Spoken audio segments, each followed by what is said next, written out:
Have you ever noticed how sometimes the worst people seem to rise the fastest?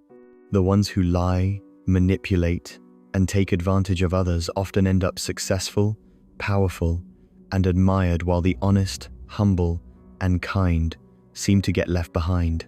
It feels unfair, doesn't it? We grow up believing that goodness leads to reward, that honesty brings peace, and that playing by the rules guarantees success. But then life happens and it tells you a completely different story. We are going to expose a silent force that may be sabotaging your success, happiness, and potential without you even realizing it. This force is passivity, the habit of standing still while life moves forward. It is a subtle, invisible trap that keeps you from making the changes you know you need to make. And the worst part? Most people never break free from it. But you will, because by the end of this video, you will not only understand how the world rewards power more than virtue, but also discover the most powerful way to rise above it without losing your integrity. And trust me, the final insight is the most important of all, one that could change how you see success, strength, and meaning forever. The truth is, life doesn't reward the best people. It rewards those who act. It rewards those who are bold enough to claim what they want, while others wait for permission. Power doesn't flow to those who are right, it flows to those who move. Nietzsche understood this long before the modern world made it obvious. He lived in a time when most people lived obediently, doing what they were told, following rules not out of conviction but out of fear. He called this the herd mentality, the way society trains you to think, act, and live just like everyone else. In Nietzsche's view, the herd's morality wasn't about truth, it was about control. Society, he argued, built moral systems to keep people safe, but also submissive. It praised humility, obedience, and self-denial because they made people easier to manage. In other words, morality wasn't designed to make you powerful, it was designed to make you compliant.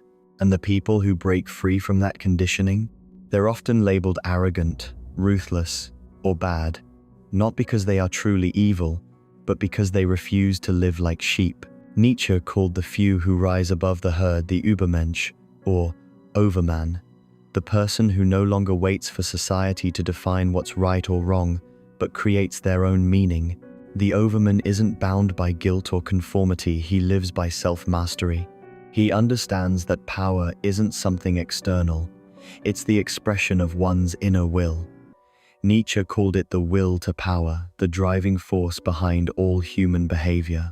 Every ambition, every desire, every creation, even love and art comes from this instinct to expand one's influence and shape reality. But here's where most people go wrong. They believe suppressing their will makes them moral. They think denying ambition makes them pure. But in truth, what they call humility often hides fear. Fear of rejection, fear of failure, fear of standing out. So instead of expressing their power, they repress it. And what's repressed doesn't disappear. It mutates. It turns into resentment, jealousy, and bitterness. Nietzsche called this resentment the poison of the powerless. It's when people who secretly crave power but fear it begin to moralize against it. They say, "I don't want success anyway," or "At least I'm not like them." But inside, they're angry at those who dared to take what they couldn't. You see this everywhere, people mocking ambition while secretly wishing they had it. People condemning confidence while craving validation. People judging others for playing the game better than they do.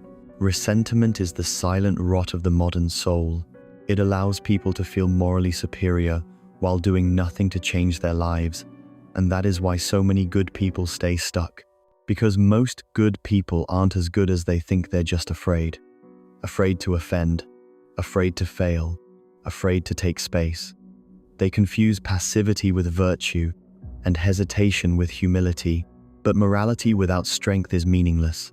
Real goodness requires courage. It means acting when it's uncomfortable, speaking when it's risky, standing firm when it costs you something. Without strength, kindness becomes weakness in disguise.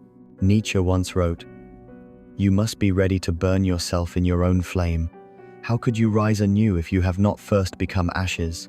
In other words, transformation demands destruction, the destruction of your false self, the one that clings to comfort, safety, and approval. The worst people often succeed not because they are better, but because they are willing to burn. They risk rejection, humiliation, and failure while others wait for permission. They move before they're ready. But let's be clear, Nietzsche didn't celebrate cruelty. He didn't admire tyrants. What he admired was courage. The courage to face your own nature, to embrace your desires instead of denying them, and to turn your ambition into creation rather than domination. The goal is not to become ruthless, it's to become real. True power isn't about controlling others. It's about controlling yourself. It's about mastering your impulses, channeling your energy, and acting in alignment with your will. The world doesn't reward the good who hide it, rewards the strong who express. And strength isn't loud, it's grounded.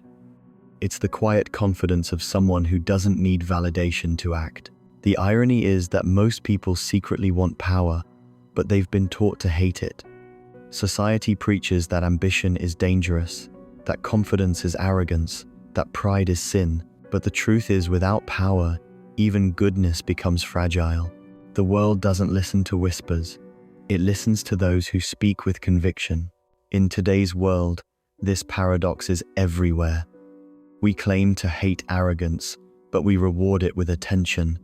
We say we value humility, but we scroll past the quiet ones. We pretend to want fairness, but we're drawn to dominance. The result?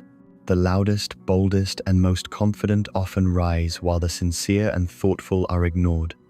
Not because the world is evil, but because it is wired to follow power. Humans are social animals. We're drawn to energy, to confidence, to leadership. We follow those who seem sure even when they're wrong. Psychologists call this the dominance effect. Nietzsche called it life's natural order, the will to power expressing itself. And here's the uncomfortable truth. Life doesn't care about fairness. It cares about vitality. The appearance of strength is often enough to win before truth even speaks. But this isn't a reason to give up hope, it's a call to awaken. Because you don't have to become manipulative to be powerful. You just have to stop hiding the power you already have. The world doesn't need more nice people who wait quietly for justice. It needs strong people who act from integrity.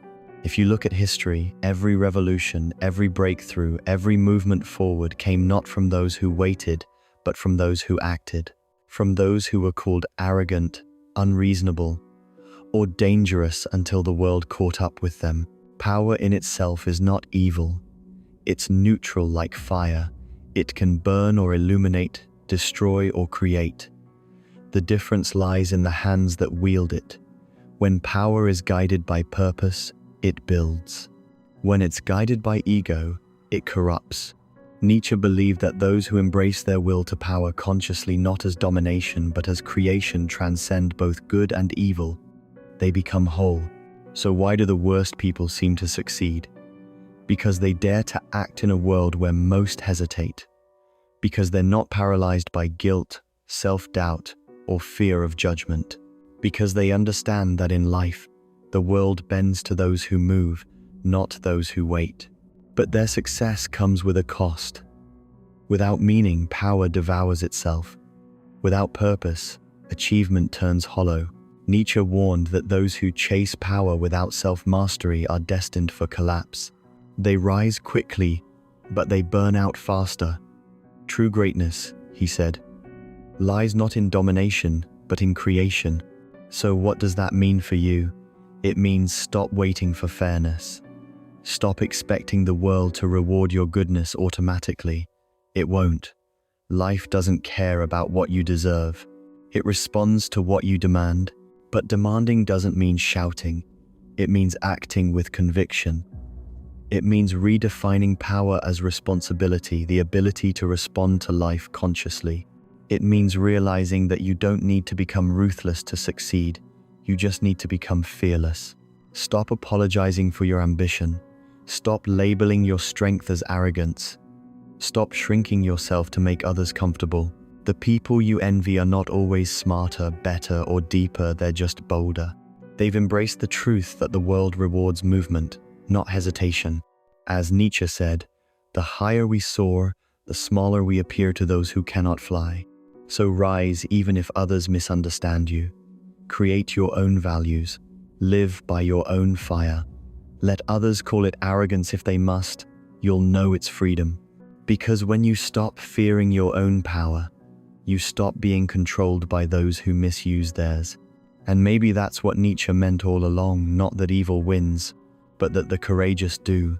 That life isn't about being good by society's standards, but being true to your potential. The world will always have people who manipulate, exploit, and rise through deceit. But their victories are temporary. Theirs is the power of appearance. Yours can be the power of essence, the strength that doesn't need to dominate because it's already free. So the next time you ask why the worst people seem to succeed, remember this: they move while others wait. But you can move too, with purpose, with clarity, with integrity. You can rise not as a tyrant, but as a master of yourself. And when you do, you'll realize that true power doesn't come from stepping on others. It comes from standing tall when everyone else kneels. Because the greatest rebellion in a world obsessed with dominance is to wield power without losing your soul.